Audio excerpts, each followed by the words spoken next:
Pastor Jackson was very upset. He picked up his phone, called his wife immediately, and asked her to meet him at home at once.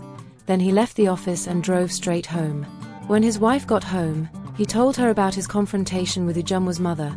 Mrs. Angela was shocked to know that David could give Ujumwa something to take to get rid of her pregnancy. She wondered where he learned it from. "David has finally given us a bad name," Pastor Jackson said as he went into David's room and called him out. Immediately David stepped out of his room. His father held him and took him straight into the guest room. He locked the door and began to ask him questions about how he came about his new habit. David told his father about his new friends in school, and how they lured him into having numerous girlfriends and sleeping with them. He also admitted giving Ujumwa something to drink. "You're not going back to that school, and as for Ujumwa, get ready to marry her," his father replied. "Ha! Daddy, I can't marry Ujumwa. Please Dad, I'm too young to get married. I'm sorry for everything," David begged his father. "You're not too young, my dear. You're already doing what the married do. Let's make it official, you silly boy," his father hissed. "One more word from you and I will give you a resounding slap that you will never forget in a hurry," he thundered. David became scared and ran to his room. When they settled in their rooms to sleep, Pastor Jackson and his wife agreed to visit Ujumwa and her mother at the hospital the next day. "We also failed on our part. I would have taken Ujumwa along with me to my supermarket all the while she was visiting us," Mrs. Angela said with a sigh. Very early the next day, Pastor Jackson and his wife made their way to the missionary hospital where Ujumwa was being admitted. It wasn't a visiting hour, but they were allowed to go in. Mama Ujumwa was helping her daughter take a walk around the ward as recommended by the doctor. He had told Mama Ujumwa to allow her daughter to take a walk that morning to speed up her healing. Mama Ujumwa ignored the presence of Pastor Jackson and his wife. She simply focused on her daughter. "Good morning, Mama Ujumwa," Mrs. Angela greeted. "Good morning, Ma." Mama Ujumwa responded without looking at her. "I know you are very upset, Mama Ujumwa, and honestly, I wouldn't blame you. I would do worse if I were in your shoes," the pastor's wife went on. "Please forgive us. I take all the blame. It is all my fault," she added. "I am sorry for speaking to you the way I did yesterday. Mama Ujumwa, please forgive me," Pastor Jackson also chipped in. It was at this point that Mama Ujumwa looked up to see them. She wanted to talk, but the words didn't come out. Rather, she burst into tears and wept bitterly as Mrs. Angela quickly enveloped her in a warm embrace. Ujumwa, who was still unaware of her medical state, simply watched the drama, wondering why her mother was crying. She was already lying in bed and dozing off. "It's okay, Mama Ujumwa. Everything will be all right," Mrs. Angela encouraged. "The only child God gave me. My precious little girl suffered so much pain because of my carelessness. I find it hard to forgive myself," she managed to say. She was still sobbing when Pastor Jackson cleared his throat. "I have decided that David must marry Ujumwa," he let out, to the dismay of his wife, who was hearing it for the first time. Mama Ujumwa was shocked. "Don't be surprised, Mama Ujumwa. And honey, I am sorry I didn't tell you this at home. I knew you wouldn't like the idea," Pastor Jackson continued. "I am not a wicked man and have never been one. If after all my teachings David still decided to go astray, he should be ready to face the consequences of his actions. He cannot soil the reputation I have built over the years," he concluded. Mama Ujumwa sat down and thought for a while. "Thank you so much, Pastor. But my daughter and I will be fine. Don't worry about us. And no, my daughter cannot marry David," she said. "I know it is not David's wish to be married to her, so I wouldn't push my daughter into danger a second time. I have learned my lessons the hard way. Thank you," she concluded. The pastor and his wife left moments later after he squeezed an envelope containing 200,000 naira into Mama Ujumwa's hand. She didn't want to take it, but he insisted. Mama Ujumwa was sitting beside her daughter's bed when Ujumwa suddenly screamed from her sleep. She held her tummy and cried out in pain. Mama Ujumwa ran out to get the doctor, who followed her immediately. "What is wrong, Ujumwa?" the doctor asked softly. "I feel a very sharp pain in my tummy," Ujumwa responded. The doctor checked the incision and noticed pus coming out of it. He called in the nurse to clean her up and then prescribed some antibiotics and analgesics. After she was attended to, Ujumwa felt better. She slept off again. Ujumwa spent another week in the hospital before she was discharged. Immediately they got back home, Mama Ujumwa began to look for another apartment. She found one very close to the market where her store was located. She paid for it and moved out of the pastor's house. She also stopped attending his church. On the day she went to his house to return the keys to the apartment, she thanked him for all he did for her. "Ah, Mama Ujumwa, you know you don't have to move out of the house," Pastor Jackson said, feeling very bad. "I am not leaving your apartment because you asked me to. Neither am I leaving because I am angry. I just want my sanity, and above all, I am being protective of my daughter. Mamaru Jumwa replied, I don't want her around David. I'm not joking with the second chance God gave me. Once again, thank you for everything. I am grateful, she concluded. She dropped the bunch of keys on the table and walked out quietly while the pastor and his wife watched on without saying a word.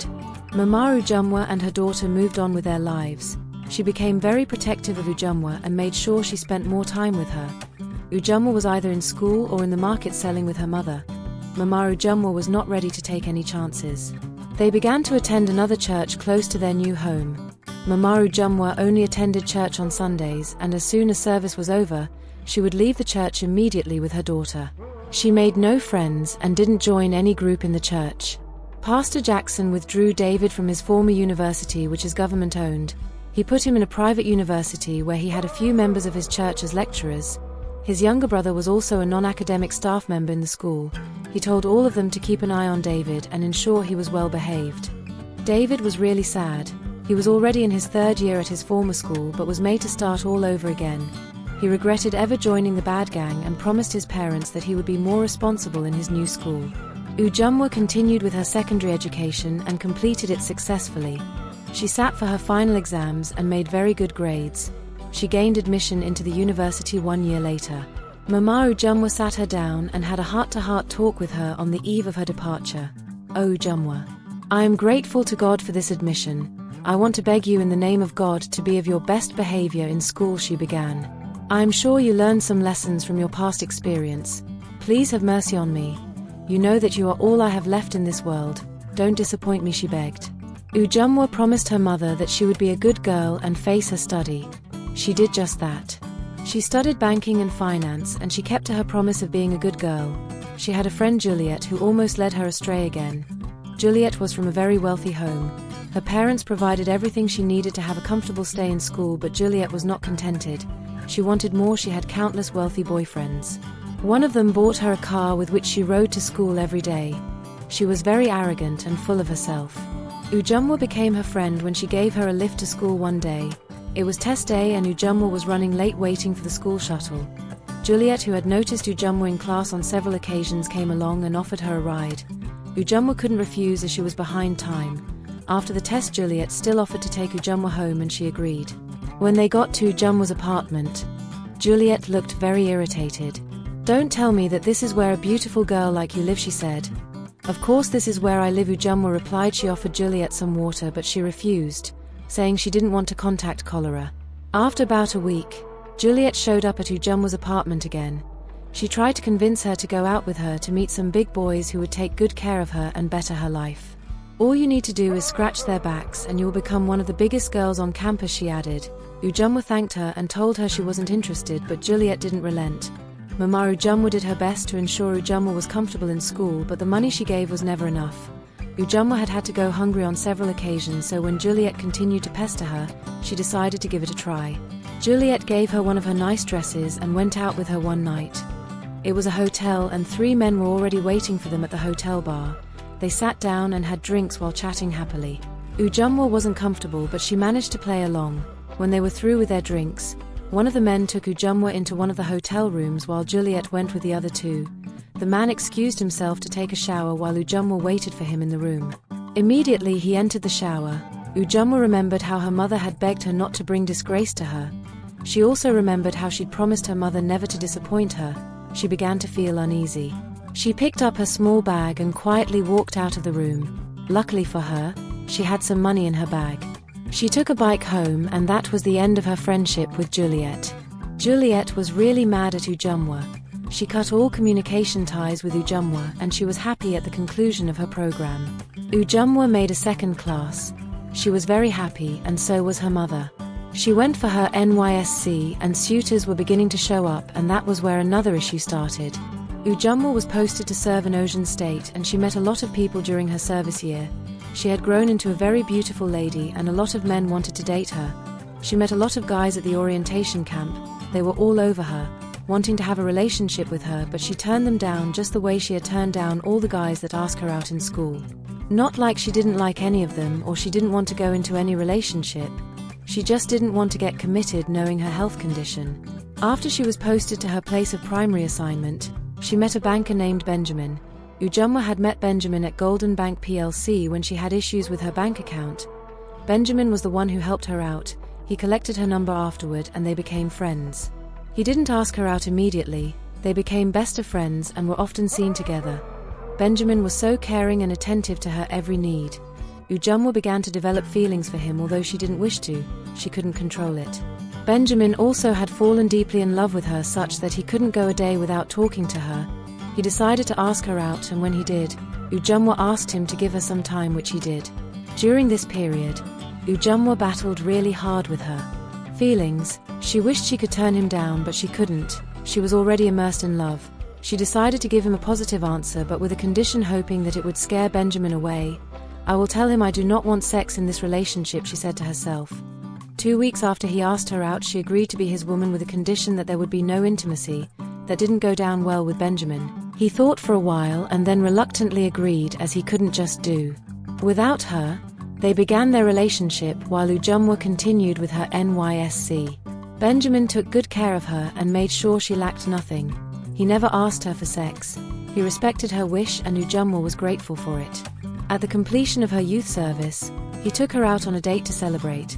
They had so much fun, and when they were about to leave, he went down on one knee and proposed to her. The proposal came as a shock to Ujumwa. She didn't see it coming. She agreed to marry him, and he slipped the ring onto her finger. Through Benjamin's influence, Ujumwa got a job at another branch of Golden Bank plc. She couldn't contain her joy when she received her employment letter. She called her mom and gave her the good news. Mama Ujumwa in turn rained down prayers on her and the Good Samaritan that helped her. 3 months after Ujumwa started working, she and Benjamin agreed on a date for Benjamin to visit Lagos State, the neighboring state where Mama Ujumwa lived. Ujumwa took him home to see her mother as they had planned. Mama Ujumwa was happy to see them. Benjamin made his intention to marry Ujumwa known to her mother. Mama Ujumwa said she was fine with it as long as they both loved each other well enough to get married. She advised them to look for a marriage counselor and begin attending marriage counseling sessions.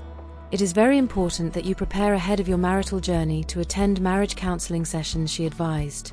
However, I need to locate her father's family and get them involved. They are to receive the bride price, not me. That is how we do it in my place, she added. Mama Ujumwa entertained Benjamin, and he also gave her some money in a brown envelope as a gift. They returned to Ocean State that same day. 2 days after they left, Mama Ujumwa called her daughter and asked her if she told Benjamin about her health condition. "I didn't, Mom. I don't even know how to tell him. I don't want to lose him," she told her mother. "I also do not want you to lose him, but I think transparency is very important in every relationship," her mother told her. Ujumwa still didn't tell Benjamin. They began the marriage counseling sessions as advised by Mama Ujumwa. On their third session, the counselor advised both of them to be transparent and not hide anything that could impact negatively on their marriage in future. It was at this point that Ujumwa decided to tell Benjamin. She opened up to him on what happened and how David took advantage of her naivety and had his way with her. She also told him what the doctor said about her womb after her surgery. "He didn't say I can't get pregnant, just that my womb is fragile and prone to miscarriages," she added. Benjamin felt very bad about the revelation. He wanted to go ahead with the marriage regardless, but he was scared of the uncertainty of his future with Ujumwa. What if she keeps having miscarriages? What if she doesn't even conceive at all? He asked himself countless questions. He began to avoid Ujumwa with excuses that he was very busy at work. He also stopped attending the marriage counseling sessions 1 month after Ujumwa opened up to him. Benjamin broke up with her. The breakup came as a shock to Ujumwa as she least expected it. Benjamin was so much in love with her and she thought he would at least give her a chance, but reverse was the case. She called his lines on several occasions, but it was either switched off or not reachable. She went to his house countless times, but the gate man didn't allow her into the compound. He initially told her that Benjamin wasn't around. Ujumwa knew it was a lie because Benjamin's car was parked in the compound. "But that is his car. I know he is at home, please let me in. I really need to talk to him," she begged the gateman in tears. "My ogre said I should not allow anyone, including you, into the compound," the gateman finally let out. Feeling sorry for Ujumwa, Ujumwa quietly walked away. The week after, she went to a fancy restaurant trying to force some food down her throat. She had lost appetite. She was still staring at her food when Benjamin walked into the restaurant holding a very beautiful girl by the hand. They sat down and began to chat happily. Benjamin was all over her and they looked so much in love. They chatted for a while, after which Benjamin leaned over and gave her a kiss. Ujumwa at this point knew that Benjamin was gone for good. She was tempted to walk up to them and beg him, but she changed her mind. She got up and walked out of the restaurant. Ujumwa became very withdrawn, inactive and absent-minded at work, and her colleagues noticed. John, her closest colleague at work, became worried because Ujumwa was a very lively and playful person. He knew something was wrong with her. "What is the matter with you, baby?" he asked her one day, looking concerned. "I am fine, John, my beloved," she teased him like she used to. "I know something is wrong with you. Do you mind sharing?" John insisted, but Ujumwa maintained that she was fine. "It's okay if you don't want to tell me. I suggest you take some time off work to settle down. Your mood is already affecting your work. It might attract the attention of the management," he advised. Ujumwa thought for a while and concluded that she really needed time off. She took his advice and applied for 1 week leave, which was granted. Ujumwa traveled back to Lagos State for the 1 week to be with her mother. When she got home, she burst into tears and cried bitterly as she narrated to her mother what had happened between her and Benjamin. Her mother consoled her, assuring her that everything would be all right. Ujumwa became sick. She developed fever, and her mother took her to a nearby hospital where she was admitted for 2 days. After she was discharged, her mother advised her to go for counseling because the doctor had told her that Ujumwa was fine medically, and advised her to go for therapy as her case looked like an emotional one. Mama Ujumwa took Ujumwa to their new church to see the pastor for counseling and encouragement. Ujumwa narrated all she had been through, starting from the day David had his way with her. After she was done talking, the pastor stared at her for a while and then began to speak. "You are simply paying the price of silence, Ujumwa," he began. "They say silence is golden. I agree, but silence is only golden when it is actually necessary to be silent. If you keep quiet and refuse to talk when you should talk, you will pay dearly for it. You are lucky to be alive to tell your story. A lot of people have lost their lives simply because they failed to talk when they should have. If you had reported David the very first time he had his way with you, you would have been saved from the pregnancy, the surgery, and now the heartache. But I have good news for you. God can still bless you with a good man and give you as many children as you want, only if you believe." "I believe, Pastor," Ujumwa said weakly. The pastor held her hands and prayed with her while she responded Amen at the end. As they were about to leave, Joel, the pastor's son, who was also a pastor, entered the office and saw Ujumwa. Immediately he set his eyes on her. He began to praise God. Turning to Ujumwa, he looked at her with eyes full of love. "I have found my missing rib," he let out. Ujumwa and her mother stared at Pastor Joel, shock written all over them. "What do you mean by that, Mama?" Ujumwa asked him right there before his father. Joel told Ujumwa and her mother that Ujumwa was his wife as revealed to him by God. Ujumwa and her mother turned towards the senior pastor, wanting to see his reaction. They thought he would kick against it because of what they had just revealed to him, but to their surprise, he smiled and with a gentle voice encouraged his son to go for her if he was sure of what was revealed to him. "My dear son, I know God speaks to you and you hear from him. Go ahead. You have my full support," he said to him. Joel led Ujumwa outside his father's office, and told her that he was praying earlier when God revealed to him that he should go to his father's office and meet his wife. "Will you marry me, Ujumwa?" he asked, to her surprise. "Don't be surprised, my dear. If God himself has sealed it, I don't see the need wasting time, but you can as well go to God in prayer if you need his confirmation," he told her. Ujumwa was hesitant at first. She was yet to get over Benjamin and wasn't ready for another drama. However, she agreed to marry him. Ujumwa returned to Osun State and continued with her work while the wedding preparation began exactly 4 months after their first meeting. Ujumwa and Joe got married in a glamorous wedding. It was a happy moment for Ujumwa, who couldn't even believe it could happen so fast. She became pregnant immediately after their wedding but began to bleed at exactly 2 months into the pregnancy. She eventually had a miscarriage. Ujumwa was devastated. She cried for many days and refused to eat, but her husband encouraged her not to give up. 6 months later she became pregnant again and began to bleed again at exactly 2 months. She bled so much that she thought she had lost the baby. She went to the hospital hoping for an evacuation, but after undergoing a SC scan, she was told that her baby was intact.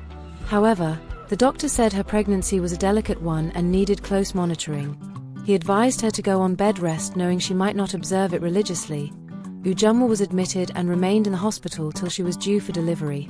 Throughout the pregnancy, her scans showed she was expecting a baby girl, but at the last scan she had before delivery, it returned with a shocking result. It was discovered that she was expecting twins, a boy and a girl. How the other twin was not seen on scan till that point remained a mystery. She was booked for a cesarean section and it was successfully carried out.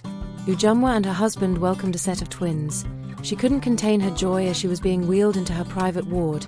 She began to praise God in tears, thanking him for the second chance. Ujumwa and her husband threw a lavish party to celebrate the arrival of their children. They were named Daniel and Daniela. 3 months after the birth of the children, Pastor Joel went to his office with his wife while Mama Ujumwa remained in the house with the twins. He told her that there was someone he wanted her to meet. Ujumwa was curious. Who could that be? She wondered as they drove silently. They got to the office and her husband called his secretary. Let him in, he said, and ended the call immediately. Shortly after David entered looking tattered and unkempt. He went down on his knees and begged Ujumwa for forgiveness. I was young and stupid. I didn't know what I was doing. Please forgive me, he begged. I have been through a lot of trials in my life, and I was told to seek your forgiveness else things would get worse. I have been searching for you since then to no avail until I came across your wedding pictures online. That was how I was able to locate your husband's office. Please forgive me, Ujumwa, he pleaded again. Honey? God has wiped your tears away and crowned you. Please let go and have peace of mind, her husband chipped in. With tears streaming down her face, Ujumwa forgave David. I forgive you from the depth of my heart, David, she said amid tears. David thanked her, after which he got up and left the office.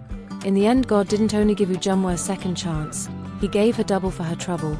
Glory to his holy name. So guys, thank you for sticking with me till the end of this amazing story. If you like this story, please comment the lessons you learnt or where you are currently watching from. Don't forget to subscribe and watch out for more amazing stories. Merry Christmas in advance. Bye.